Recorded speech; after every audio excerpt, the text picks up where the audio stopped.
Hallelujah.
అందరికీ మన ప్రభు యేసుక్రీస్తు మనం బుధవారం నుంచి ఏర్పాటు చేసినటువంటి సిద్ధపాటు ప్రార్థన దినాలు రోజు మనకు శ్రమల దినాలు కాదు, దేవుని రాకడకు దేవుని తెలుసుకోవడానికి మన బేతేలు ప్రార్థనా మందిరంలో ప్రతి సంవత్సరం ఏర్పాటు చేసుకున్నాం. అందులో భాగంగా ఈరోజు రెండో రోజు, బుధవారం కాకుండా నిన్న మొదటి రోజు మానవ యొక్క తిరస్కారం అనే అంశం చూసాం. ఈరోజు ఈ రెండో రోజు పస్కా గొర్రెపిల్ల అనే అంశాన్ని దేవుని వాక్యం నుంచి మనం నేర్చుకున్నాం. దేవుని వాక్యంలో మార్కు శుభవార్త 14వ అధ్యాయము 22వ వచనం నుంచి 28వ వచనం. మార్కు సువార్త 14:22 నేను చదువుతున్నాను, అందరూ ఆలోచించడం మనం చేస్తున్నాం. మార్కు సువార్త 14వ అధ్యాయము 22 నుంచి. మార్కు సువార్త 14వ అధ్యాయము 22 నుంచి 22. వారు భోజనం చేస్తూ ఉండగా ఆయన ఒక రొట్టెను పట్టుకొని ఆశీర్వదించి విరిచి వారికి ఇచ్చి, మీరు తీసుకుని ఇది నా శరీరం అని. పిమ్మట ఆయన గిన్నె పట్టుకొని కృతజ్ఞతాస్తుతులు చెల్లించి దానిని వారికి ఇచ్చారు. వారందరూ దానిలోని త్రాగారు. అప్పుడు ఆయన, ఇది నిబంధన విషయమై అనేకుల కొరకు చిందింపబడుచున్న నా రక్తము. నేను దేవుని రాజ్యంలో ద్రాక్షారసం కొత్తదిగా తాగుదిన వరకు ఇకనో దాన్ని త్రాగను అని మీతో నిశ్చయంగా చెప్పుచున్నాను అని. అప్పుడు వారు కీర్తన పాడి ఒలీవల కొండకు వెళ్ళి, అప్పుడు యేసు వారు చూసి, మీరందరూ అభ్యంతరపడి గొర్రెల కాపరిని కొడుకును, గొర్రెలు చెదిరిపోవాలని రాయబడి ఉన్నది కదా. అయితే నేను లేచిన తర్వాత మీకంటే ముందుగా గలిలయలోనికి వెళుదును అన్నాడు. దేవుడి వాక్యం నేర్చుకున్నాడు. ప్రార్థన చేసుకుని చిన్న ప్రార్థన. మహాదేవుడా, మహోన్నతుడైన తండ్రి, నీకు వందనాలు చెల్లిస్తున్నాం ప్రభా. నీ పరిశుద్ధ వాక్యం దగ్గరికి వస్తున్నాం. నీ వాక్యము పరిశుద్ధ ఉదక జలం. నీ వాక్యం మమ్మల్ని పవిత్రపరుస్తుంది తండ్రి. నీ వాక్యం మమ్మల్ని శుద్ధీకరిస్తుంది. నీ మాట ఆయన జీవన మమ్మల్ని జీవింపజేస్తుంది ప్రభా. నీ మాట మమ్మల్ని ఆయన రూపాంతరపరుస్తుంది. అది నీ మాట దగ్గరికి వస్తుండగా నాతో అందరితో మాట్లాడండి. ఈ యొక్క నేను సిద్ధపాటు ప్రార్థనా దినాల్లో ప్రభా, ఈ రెండో రోజుకు మీరు ఇచ్చినటువంటి అంశాన్ని బట్టి స్తోత్రాలు చెల్లిస్తున్నాం. చదవని వాక్యం నుంచి నాతో అందరితో మీరు మాట్లాడి మనం బోధించున్నాం. మరియు నేను ఈ వాక్యం ద్వారా నీకు మరింత దగ్గరే ప్రార్థనలో మేము బలపట్టుకోవచ్చు. ఇంతవరకు ఆరాధించాం. ఆరాధనగా పరిశుద్ధిగా ప్రతి దినము ప్రతి ఉదయ సాయంకాలం స్తుతిపాత్రుడు స్తోత్రాలు నిరంతరం స్తోత్రాలు అయ్యా నీకు స్తుతులు చూపిస్తూ యేసుక్రీస్తు ప్రభు నామములో ప్రార్థించి వేడుకుంటున్నాం తండ్రి. ఆమేన్. మనం చదివినటువంటి వాక్యము మార్కు సువార్త. ఈ సందర్భం మనకు తెలిసే ఉంటుంది చదవగానే. ఏ సందర్భం అంటే ఇది యేసు ప్రభు వారు భోజనం చేస్తుండగా ఆయన ఒక రొట్టెను పట్టుకొని ఆస్వాదించి వారికి విరిచి వారికి ఇచ్చి, మీరు తీసుకుని ఇది నా శరీరం అన్నాడు. ఏ సందర్భం? ప్రభు యేసు ప్రభు వారిని ఆయన పట్టుకొని శిలువ మరణానికి అప్పగించడానికి ముందు రోజు రాత్రి, గురువారం రాత్రి జరిగినటువంటి సంఘటన. శుక్రవారం ప్రభు వారిని యేసు ప్రభు వారిని శిలువ వేశారు. అయితే ఆయన్ని వాళ్ళు పట్టుకోవడానికి ముందు రోజు రాత్రి ఆయన పస్కా ఆచరించాడు. ఆయన శిష్యులతో కలిసి ఆచరిస్తూ అప్పుడు రొట్టె, ఇది నా శరీరం అన్నాడు. తర్వాత వచ్చేసి గిన్నె పట్టుకొని కృతజ్ఞతాస్తుతులు చెల్లించి దాన్ని వారికి ఇచ్చి, మీరందరూ దీనిలో తాగండి, ఇదేంటంటే నిబంధన విషయమై అనేకుల వరకు చిందింపబడుచున్న నా రక్తము అని చెప్పాడు. రొట్టె ఆయన శరీరానికి గుర్తు, ద్రాక్షారసం ఆయన రక్తానికి గుర్తు. ఇది ఏ సందర్భం అంటే పస్కా పండుగ రోజు ఇది ఆచరించారు. పస్కా అనగా మనం పాత నిబంధనలో ఎక్కడ వస్తుంది? పస్కా ప్రస్తావన మొట్టమొదట నిర్గమకాండంలో వస్తుంది. ఆది కాలంలో మనము బలులు చూస్తాం, దహన బలి అనేది చూస్తాం. కానీ ప్రత్యేకంగా పస్కా బలి అనేది నిర్గమకాండంలో చూస్తాం. ఈ పస్కా బలి ఏంటి? ఇది చరిత్ర ఏంటంటే నిర్గమకాండం 2వ అధ్యాయంలో మనం దాన్ని చదువుతాం. ఏంటంటే ఇశ్రాయేలు ప్రజలు వాళ్ళు ఐగుప్తులో ఉన్నారు. దేవుడు వారిని అక్కడి నుంచి విడిపించి తీసుకొస్తాడు. విడిపించడానికి ముందు 400 సంవత్సరాల పైచీలకు అయిపోయింది. అక్కడ వారు బానిసత్వంలోనే ఉన్నారు వాళ్ళు. మోషేని పంపించి ఆ ఐగుప్తులో ఉన్నటువంటి దేవతలన్నిటికీ కూడా ఆయన తీర్పు తెచ్చి 10 తెగుళ్ళు 10 రకాల దేవతలకు తీర్పు తెచ్చారు. ఆ నైలు నదిని వాళ్ళు దేవతగా పూజిస్తారు. ఆ నీళ్ళు రక్తంగా మారిపోయింది. తర్వాత వచ్చేసి కప్పల్ని ఒక దేవతగా పూజిస్తారు. ఆ కప్పలు మొత్తం వాళ్ళే ఆశ్రయించుకునేటట్టు మొత్తం కప్పలతో నిలుపుతుంది. అలా పేలు, ఈగలు, తర్వాత చీకటి, ఇలా మొత్తం చేసి చివరికి ఆ దేశంలో ఉన్నటువంటి చివరి 10వ తెగులు ఆ దేశంలో ఐగుప్తు దేశం ఈజిప్ట్లో ఉన్నటువంటి ఫరో రాజు దగ్గర నుంచి ఆ దేశంలో ఆ ఐగుప్తుల్లో ప్రతి చిన్న పేదవాడి వరకు వాళ్ళు పుట్టినటువంటి మగబిడ్డ అర్థమైపోతారు. అయితే ఆ విధంగా అర్థమైన తర్వాత వాళ్ళు వీళ్ళు పంపిస్తారు. ఆ పంపించడానికి ముందు ఏమని చెప్తారంటే, మీరు దశమ రోజు, ఇక్కడ దశమ అంటే 10వ రోజున అర్థం. మనోళ్ళు బైబిల్లో దశం ఉంది, అమావాస్య ఉంది, పౌర్ణమి ఉంది, కాబట్టి ఆచరించుకుంటారు. అటు కూడా తెలుగు ఆలోచిస్తారు. కానీ దశమి అంటే 10వ రోజు. అది మనం ట్రాన్స్లేట్ చేసేటప్పుడు మన వాళ్ళు 10వ రోజు అనుకుండా తిథులు 1 నుంచి 15 వరకు తిథులు ఉంటాయి. అవి మామూలు లెక్కలే, వాళ్ళు కాలాగా తీసుకుంటారు. అని అవి 1, 2 పార్టీమెంట్ మొదటి రోజు, ఇది అంటే 2వ రోజు, అలాగా దశమి అంటే 10వ రోజు. ఆ 10వ రోజు వాళ్ళు ఒక గొర్రెపిల్లను తీసుకోవాలి. ఆ తర్వాత 14వ రోజు అంటే మొదటి నెలలో 14వ రోజు ఆ గొర్రెపిల్లని వధించాలి. ఇవన్నీ ఉంటాయి. మనం చూద్దాం సార్. నిర్గమకాండం 12వ అధ్యాయం.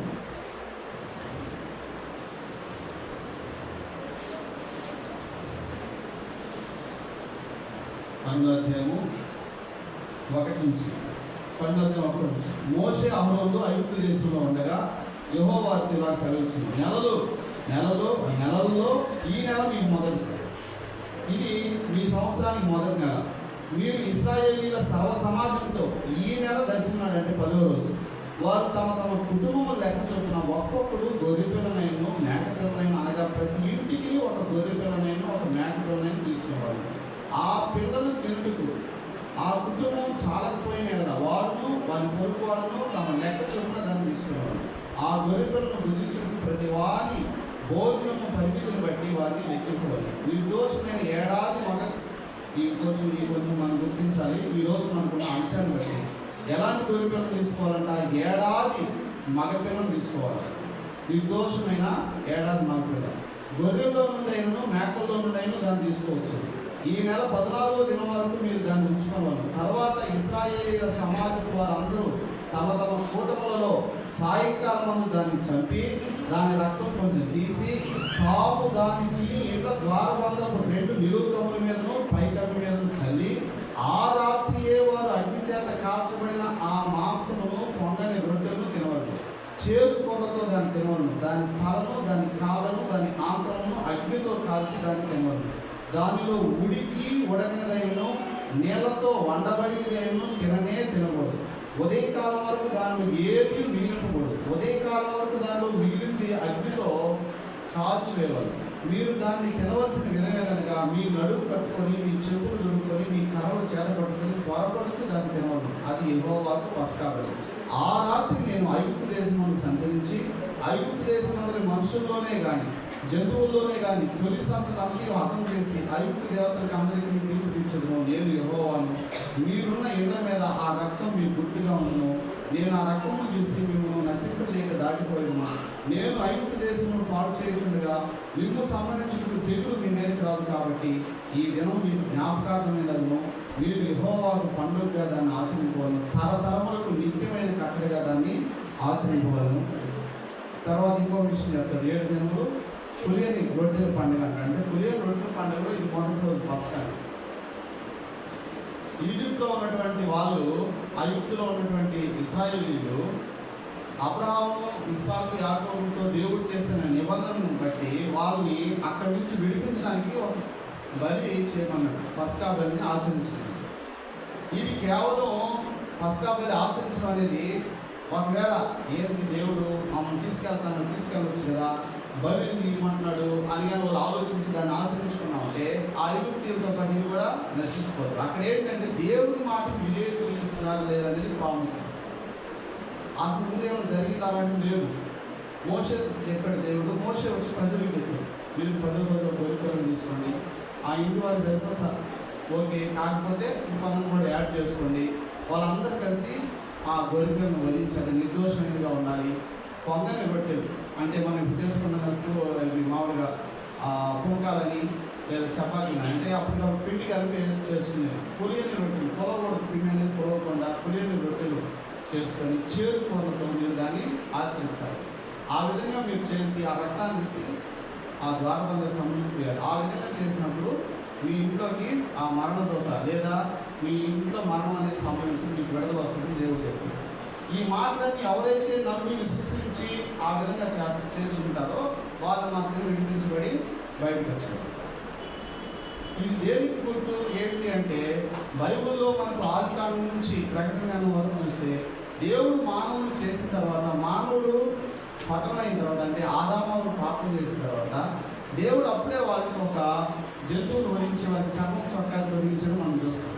ఆ తర్వాత వాళ్ళకి పుట్టినటువంటి ఇద్దరు పిల్లలు హేబేలు కయ్యను, వాళ్ళ దగ్గర కూడా బలి గురించి నాన్న చెప్పాడు, ఆదాము అవ్వ చెప్పే ఉంటాడు. దేవుడు చెప్పినటువంటి ఆ మాట మీద విశ్వాసం నుంచి హేబేలు బలి అర్పించాడు. కయ్యను కూడా మనం అనిపిస్తుంది ఆయన పండినాన్ని తీసుకొచ్చాడు ఇదేంటి అనుకుంటాం, కానీ స్పష్టంగా వాళ్ళు చేయాల్సింది ఏంటంటే దేవుడిని సమీపించడానికి బలి అర్పించాలనేది వాళ్ళకి తెలుసు, కానీ దాన్ని నిర్లక్ష్యం చేశారు ఆయన కయ్యను. అప్పటి నుంచి కూడా బలి ద్వారా లేదా రక్తం చిందించడం ద్వారా దేవుని దగ్గరికి మనం వెళ్తాం అనేటువంటి, అంటే ఆ రక్తం చిందించడం అనేటువంటి విశ్వాసంతో దాన్ని చేయడం ద్వారా మనం దేవుడిని సమీపిస్తాం అనేటటువంటి ఆ విషయం అనేది వాళ్ళకి తెలుసు. ఇప్పుడు నిర్గమకాండంలోకి వచ్చినప్పుడు స్పష్టంగా చెప్పాడు, దీన్ని మీరు ఆచరిస్తే మీకు విడుదల వస్తుంది.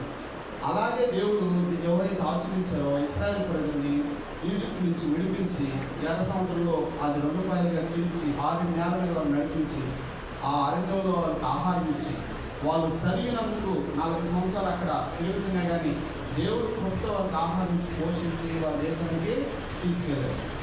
మనకు ఇదే విషయం బైబిల్లో నేను చెప్పేది, దేవుని వాక్యం మనం చూసేది ఏంటంటే ప్రతి సంఘటన కూడా ఎవరిని చూస్తున్నాయి ఇవన్నీ అంటే యేసు ప్రభు వారిని చూస్తున్నారు. ప్రతి దహన బలి కానీ తర్వాత వచ్చేసి ఈ పస్కా బలి కానీ ఎవరిని చూస్తున్నాయంటే యేసు ప్రభు వారు. ఈరోజు ప్రపంచంలో ఉన్న మానవాళ్ళందరినీ పాపం నుంచి విడిపించడానికి బలి అయినటువంటి గొర్రెపిల్ల ఎవరంటే ప్రభు అయిన యేసుక్రీస్తు. అదే విషయాన్ని మనం యోహాను సువార్తలో చూస్తాం. ఇదిగో లోక పాపమును మోయు దేవుని గొర్రెపిల్ల. యోహాను సువార్త 1వ అధ్యాయం 29వ వచనంలో బాప్తిస్మం యోహాను అక్కడ శిష్యుడితో చెప్తాడు, మనం ప్రతి సంవత్సరం పస్కాని ఆచరిస్తున్నాం, మన పూర్వీకులు ఆచరించారు, దాన్ని గుర్తు చేసుకుంటూ మన తరతరాలకి దేవుడు చేసిన కార్యం చెప్తూ వస్తున్నాం. కానీ సమస్త మానవాళి పాపలన్నీ మోసుకొని పోయే దేవుని గొర్రెపిల్ల, మనందరినీ సంపూర్ణంగా విడిపించగలిగిన దేవుని గొర్రెపిల్ల ఈయన అని చెప్పి చెప్తారు. అలాగే యేసు ప్రభు వారు కూడా ఈ పస్కాని ఆయన ఆచరించాడు. ఆయన 12 సంవత్సరాలు అప్పుడు పస్కాని ఆచరించడానికి యోసేపు మరియంతో ఆయన యెరూషలేముకి వెళ్ళారు. అక్కడ తప్పిపోయాడు, దేవాలయంలో ఉన్నాడు. తర్వాత అప్పటి నుంచి ప్రతి సంవత్సరం ఆయన చేసేవాడు. చివరికి ఆయన ఈ పస్కాని ఆచరించాడు. పస్కా దినం రోజే పస్కా గొర్రెపిల్లలాగా మనందరి కొరకు కూడా ఆయన చనిపోయాడు. నిర్గమకాండంలో చూసేటువంటి పస్కా బలి, తర్వాత లేవి కాలంలో వచ్చేటువంటి బలులు. లేవి కాలంలో వచ్చేటువంటి బలులు 4 రకాల బలులు ఉన్నాయి. పాప పరిహారార్థ బలి, అపరాధ పరిహారార్థ బలి, సమాధానార్థ బలి, దాహన బలి, తర్వాత నైవేద్యములు. ఇవన్నీ కూడా ఏది చూసినట్టు చేసుకోవాలి. మనం నిర్గమకాండం కానీ లేవి కాండం కానీ ఇవన్నీ చదువుతున్నప్పుడు ఓపిక తెచ్చుకొని చదివితే ఎన్నో శబ్దాలలో మనకు కనిపిస్తాయి. ప్రతి వాక్యము యేసుప్రభుని మనకు చూస్తూ ఉన్నాం. చూద్దాము ఒకసారి. యేసుప్రభు వారే తన యొక్క శరీరము అందరి కొరకు అర్పించబడుతున్నటువంటి ఆహారంగా, జీవాహారంగా, తన రక్తము అందరి కొరకు చిందించబడుతున్నటువంటి ఆ నిజమైన పానంగా ఆయన యోహాను సువార్తలో చెప్తారు. చూద్దాం 6వ అధ్యాయంలో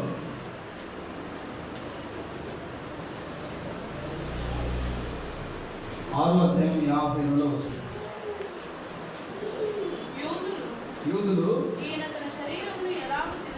ఈయన తన శరీరమును ఎలాగూ తిననీయగలని ఒకరితో ఒకడు వాదించింది.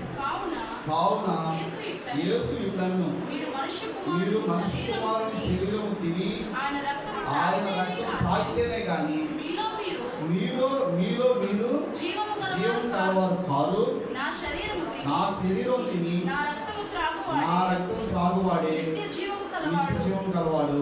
అంత్య దినమున నేను వారిని లేపుదును. నా శరీరం నిజమైన ఆహారము, నా రక్తము నిజమైన పానములై ఉన్నది. నా శరీరం తిని నా రక్తం తాగువాడు నా యందును, నేను వారి యందును నిలిచి ఉన్నాను. ఈ మాటను మనం చూస్తే ఈ మాటల్ని అక్షరాల ప్రభు నెరవేర్చాడు.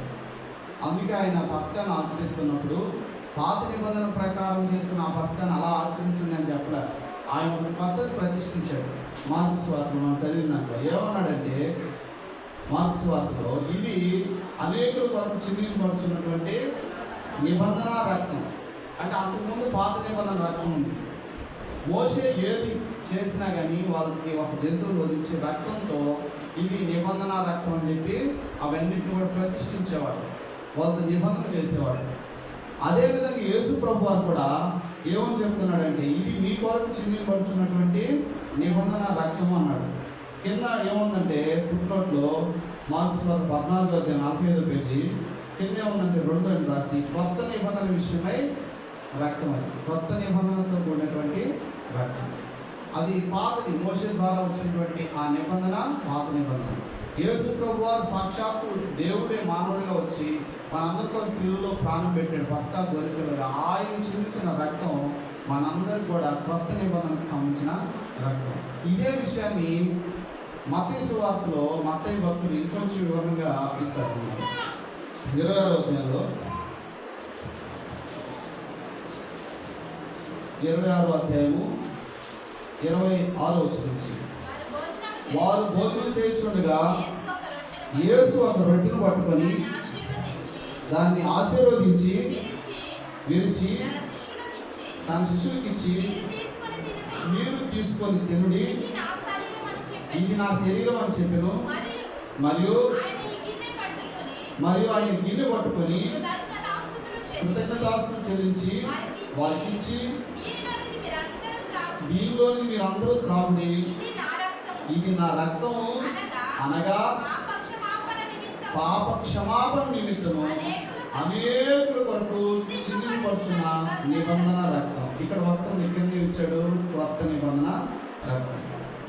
ఇక్కడ కొంచెం స్పష్టత ఉంది. ఇంకా ఏముందంటే అనేకుల కొరకు ఎలాంటి రక్తం అంట? పాప క్షమాపణ నిమిత్తము అనేకుల కొరకు చిందింపబడుతున్న కొత్త నిబంధన రక్తం. మన పాపాలను తీసేసేటువంటిది ఏంటంటే యేసు ప్రభువు వారి యొక్క పరిశుద్ధ రక్తం.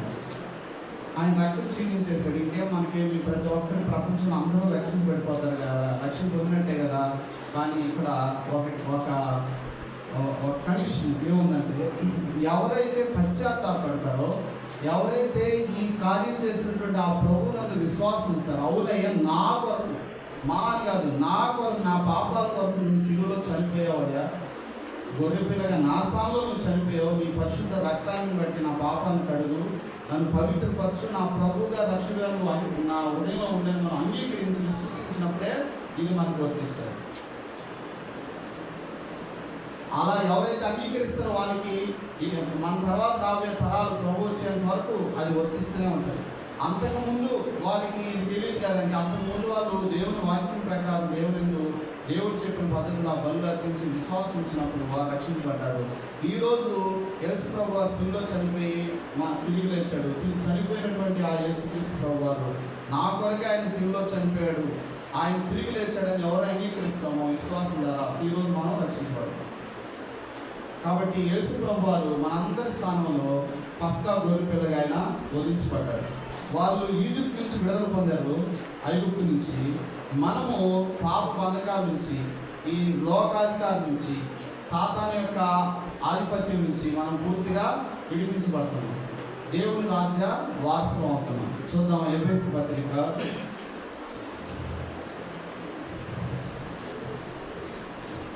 7వ వచనం, మొదటి అధ్యాయం 7వ వచనం. దేవుని కృపా మహేశ్వరుని బట్టి ఆ ప్రియుని యందు ఆయన రక్తం వలన మనకు విమోచనము అనగా మన అపరాధములకు క్షమాపణ కలుగుచున్నది.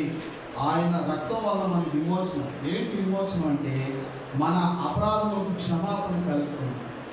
ఈ లోకంలో ఉన్నటువంటి ఏటి రక్తం ద్వారా క్షమాపణ కలుగుతుంది. పాత నిబంధనలు అయినా కానీ వాళ్ళు చిందించేటువంటి ఆ గొర్రె పిల్లో ఆ కోడిదో రక్తమో కాదు కానీ, ఆ పావులకు రక్తమో కాదు కానీ, అది దేవుడు చెప్పాడు. దేవుని మాట మీద విశ్వాసం ఉంచడం ద్వారా వారు రక్షించబడ్డారు. ఈ రోజు కూడా మనం చేసేటువంటి పుణ్య కార్యాల వల్ల, దాన ధర్మాల వల్ల కాదు కానీ, యేసు ప్రభు వారు చిందించిన ఆ పరిశుద్ధ రక్తము నా కొరకే మనం విశ్వసించడం ద్వారా మనం రక్షించబడతాం. మన స్థానంలో ఆయన పస్కా గొర్రె పిల్లగా వధించబడ్డాడు మనకు విడుదల ఇవ్వడానికి. కొరింథీ పత్రికలో ఈ విషయాన్ని మనం చూస్తాం. 11వ అధ్యాయంలో 10 కానీ, కొరింథీ మొదటి పత్రిక 10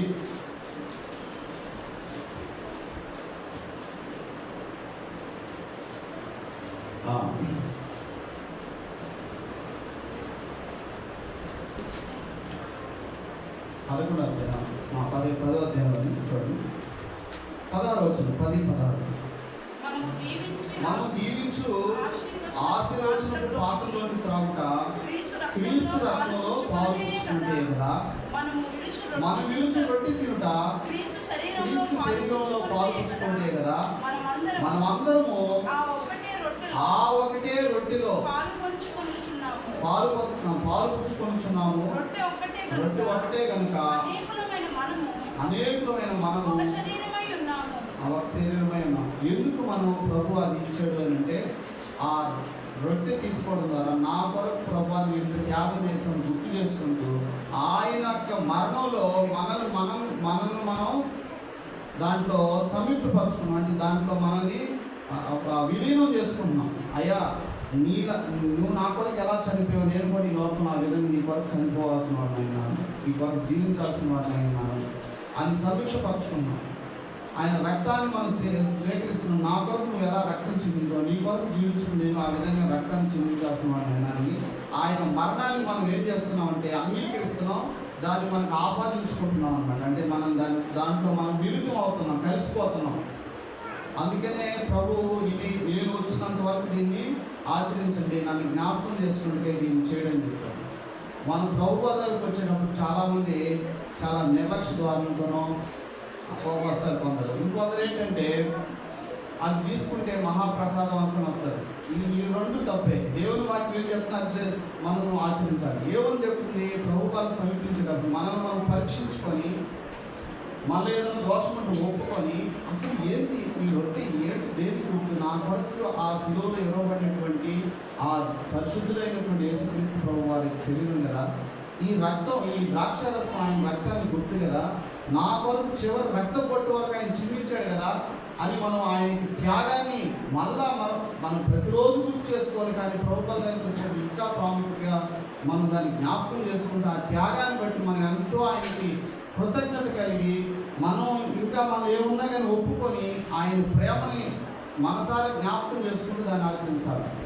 దాన్ని తీసుకుంటే ఏదో మార్పు జరిగిపోతుందనో లేదా దాన్ని నిర్లక్ష్యంగా తీసుకోవడం రెండూ తప్పు.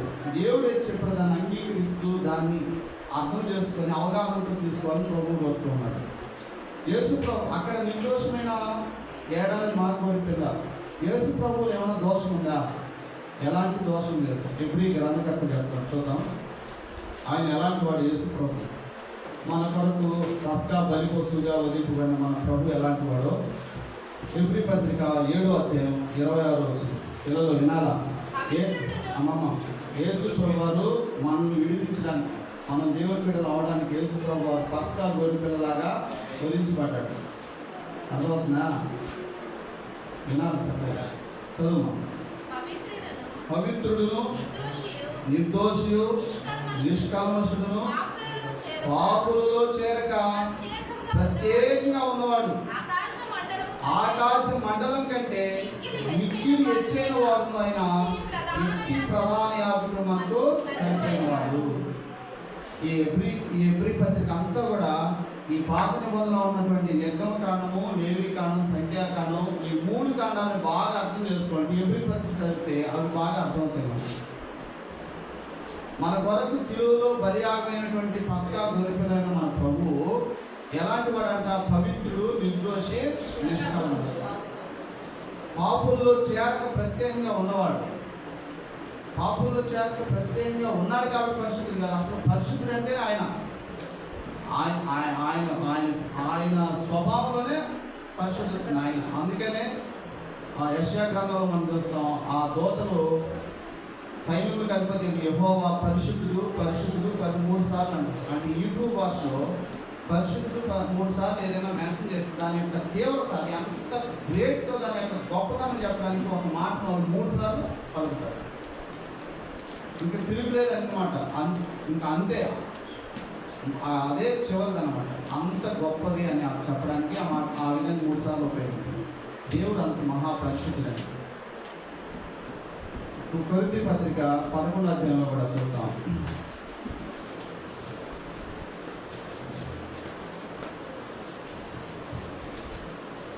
కొరింథీ పత్రిక 11వ అధ్యాయంలో మనం దీన్ని ఎప్పుడు చదువుతూ ఉంటాం. ఏమన్నాడంటే 25 వచ్చింది, ఆ ప్రకారమే భోజనమైన పిమ్మట పాత్రను ఎత్తుకొని ఈ పాత్ర నా రక్తం వలనైనా కొత్త నిబంధన మీరు దీనిలో త్రాగునప్పుడల్లా నన్ను జ్ఞాపకం చేసుకున్నట్టుగా దీన్ని చేయడని చెప్పాడు. కాబట్టి పస్కా గొర్రె పిల్లగా వదిలిపడిన యేసు ప్రభువాన్ని జ్ఞాపకం చేసుకోవడానికి మనం ప్రభువాన్ని ఆచరిస్తాం. ఈ రెండో రోజు మనం చూస్తున్న విషయం ఏంటంటే, యేసు ప్రభు మనల్ని పాపం నుంచి విడిపించడానికి, మనకి విడుదల ఇవ్వడానికి ఆయన పస్కా గొర్రె పిల్లగా వదిలించబడ్డాడు. ఆయనలో ఎలాంటి దోషం లేదు. ఆయన పరిశుద్ధమైనటువంటి వాడు మరియు దోషం లేనటువంటి వాడు. మన అతిక్రమ క్రియను బట్టి ఆయన గాయపరచబడ్డాడు, మన దోషాలను ఆయన భరించాడు అన్నమాట. అంతేకాకుండా ఆయన యొక్క రక్తం ఎలాంటిదో మనం చూస్తున్నాం, మనకు విమోచన కలిగి చేస్తుంది. ఈ విషయాన్ని పేతురు భక్తులు ఆయన పత్రికలో కూడా చెప్తారు. పస్కా గొర్రె పిల్లగా వదిలిపడినటువంటి యేసు ప్రభు వారి యొక్క రక్తం యొక్క గొప్పతనాన్ని పేతురు పత్రికలో మనం చూస్తాం. పేతురు పత్రిక 1వ అధ్యాయము 18 నుంచి. 1వ అధ్యాయం పితృపారంపర్యమైన మీ వ్యర్థ ప్రవర్తనను విడిచిపెట్టినట్లుగా వెండి బంగారముల వంటి క్షయ వస్తువుల చేత మీరు విమోచించబడలేదు, కానీ అమూల్యమైన రక్తం చేత అనగా నిర్దోషము నిష్కలంకమును అగు గొర్రె పిల్ల వంటి క్రీస్తు రక్తం చేత విమోచింపబడితేరని మీరు ఎరుగుదురు కదా. అమూల్యమైన రక్తాన్ని చిందించాడు మా ప్రభు. అనగా ఆ అమూల్యమైన రక్తం ఎలాంటిదంటే నిర్దోషమైంది, నిష్కలంకమైనటువంటి గొర్రె పిల్లగా ఆయన చిందించాడు. కాబట్టి ఈ సత్యాన్ని మనం ఒకసారి మననం చేసుకుంటూ గుర్తు చేసుకుంటూ, ఇంత గొప్ప విడుదల విమోచన మనకి ఇచ్చినటువంటి ప్రభు మన స్థానంలో ఆయన పస్కా గొర్రె పిల్లగా వహించబడ్డాడు. మనం ఆయన కొరకు ఎలా జీవించాలో ఈ పత్రిక ఈ పేతురు పత్రికలను చూస్తాం. ఏమంటాడంటే 14వ వచనంలో, నేను పరిశుద్ధుడై ఉన్నాను కనుక మీరును పరిశుద్ధులై ఉండండి. మనము మన పితరుల యొక్క ఆచారాలు బట్టి మనం రక్షణ పొందలేదు, లేదా మన స్వతహాగా మన సొంత క్రియల చేత మనం రక్షణ పొందలేదు. ప్రభు అయిన యేసుక్రీస్తు ప్రభు వారు పస్కా గొర్రె పిల్లగా వదిలింపబడి ఆయన రక్తం ద్వారా మనం విమోచించబడ్డాం, ఆయన రక్తం ద్వారా మనం కొనబడ్డాం, ఆయన రక్తం ద్వారా మనకు విడుదల వచ్చింది. కాబట్టి ఆ ప్రభు అన్న నేను పరిశుద్ధులు కనుక మీరును పరిశుద్ధులై ఉండండి. నేను మిమ్మల్ని ఎలా ప్రేమించినో అలాగే మీరు ప్రేమించండి. ఈ పస్కా బలిపశు ఆలోచిస్తే దాంట్లో దేవుని యొక్క విమోచన ఉంది, దేవుని యొక్క విడుదల ఉంది, దేవుని యొక్క ప్రేమ ఉంది, దేవుని యొక్క పరిశుద్ధత ఉంది. ఇవి మన జీవితాల్లో ఉండాలని ప్రభు కోరుతున్నాడు. ఈ యొక్క సిద్ధపాటు ప్రార్థనా దినాల్లో ఎవరికి వారు మనం, అవును ప్రభా, నా స్థానంలో నువ్వు ఇంత గొప్ప కార్యం చేశావు, నేను నీ కొరకు నమ్మకంగా పరిశుద్ధంగా జీవించడానికి సహాయం చేయ ప్రభా, నీ వలే నేను నిన్ను ప్రేమించుకుంటూ అలాగే నా పొరుగువాడిని ప్రేమించు నాకు సహాయం చేయ ప్రభా అని మనం ఆయనకు అప్పగించుకుంటూ ప్రార్థన చేసుకుని ప్రార్థనలోకి సాగు. ఈ సిద్ధపాటు దినాలు ఏర్పాటు ద్వారా మనం ఎంతో దేవుళ్ళు ఎదగడానికి ఎంతో గొప్ప అవకాశం. ఎబ్రీ పత్రికలో ఏమని రాయబడిందంటే, దేవుని అక్కడ సమీపించే కొద్ది, ఆ దినం సమీపించే కొద్ది మీరు సమాజంగా కూడడం మానక మరి ఎక్కువగా కూడుతూ ఒకరినొకరు హెచ్చరించుకుంటూ ఒకరినొకరు కుడుకొడుతూ ఆ రాకడి కొరకు సిద్ధపడిందని మనకు దేవుని వాక్యం చూస్తుంది. కాబట్టి ఈరోజు మనం నేర్చుకున్న అంశం ఏంటంటే యేసు ప్రభు వారు పస్కా గొర్రెపిల్ల. ఆ రోజు ఇశ్రాయేల్ ప్రజలకి వారికి ఐగుప్తు నుంచి వారికి విడుదల వచ్చింది.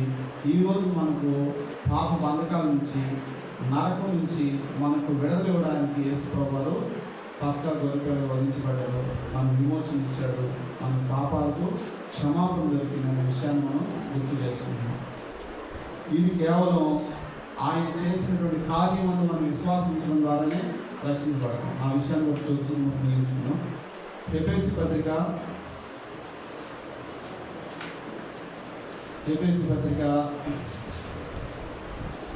2వ అధ్యాయము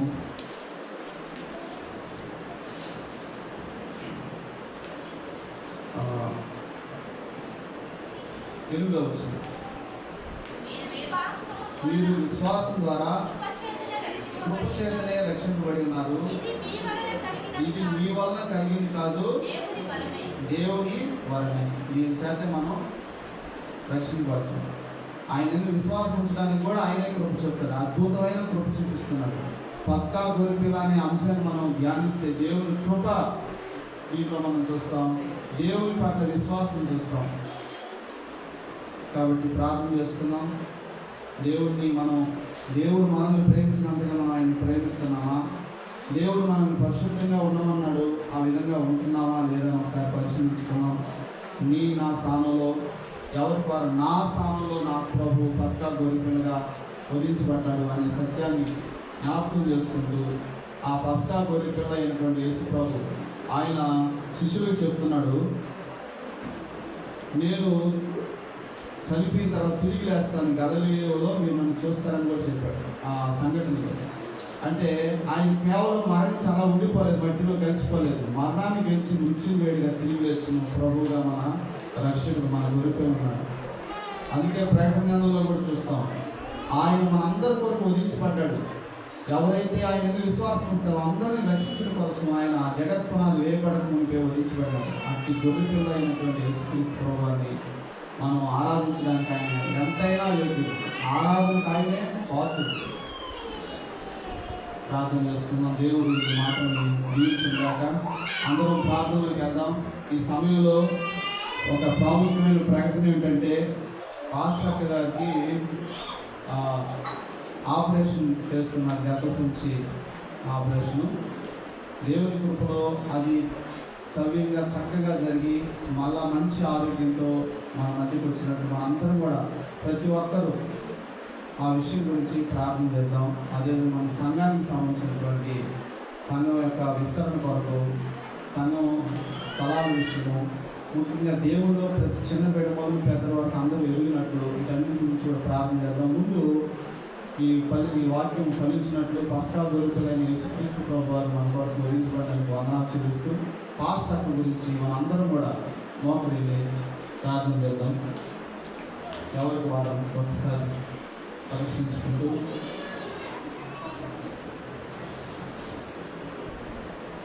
పాస్టర్ గురించి ప్రార్థన చేద్దాం.